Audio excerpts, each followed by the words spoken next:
তোমাদের অভিযোগটা কত ভাই? এদিকে এদিকে আসো, এদিকে আসো, এদিকে আসো। তুমি জোরে জোরে বলো তো। হুজুর আসেন, আসেন, আসেন, আসেন। বলো তো তোমাদের অভিযোগটা কত? এক নম্বর, আমাদের মাদ্রাসার খাবারের সমস্যা। হ্যাঁ, এই ক্ষেত্রে হুজুরা সবসময় বাবুর্চির দোষ দেয়, যে বলে যে আমরা বাবুর্চিকে ঠিক সব কিছু দেই, কারণ রান্না করতে পারে না কিছুর জন্য। তাহলে আমাদের এখানে প্রশ্ন হলো, তাহলে ছাত্রদের তরকারি খারাপ হয়, তাহলে ওদের তরকারি কেন উন্নত হলো? তুই বাবুর্চির তরকারি ঠিক মতো রান্নাই না করতে পারতো। ঠিক ঠিক, বলো বলো। 2 নম্বর, মাদ্রাসার উন্নতি করতে হবে। আজ কয়েকদিন হলো মাদ্রাসার পায়খানার ওখানে কোনো একটা লাইট নেই।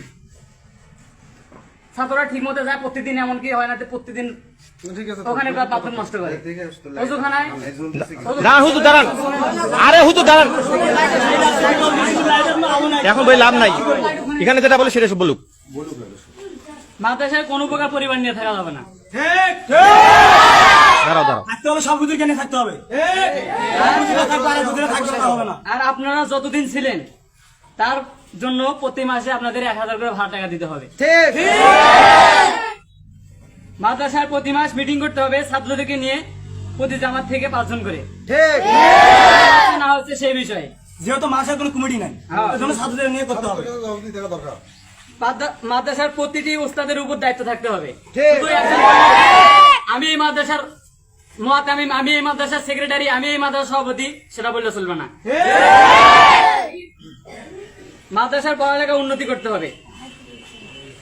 পরেরটা কইতে যাও তুমি। প্রতিযোগিতা, শিক্ষা সফরের ব্যবস্থা করতে হবে।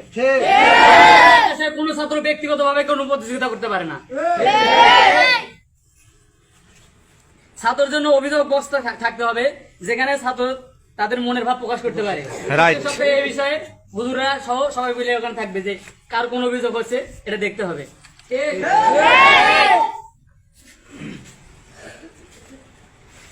আর কোনো আছে বলতে থাকো।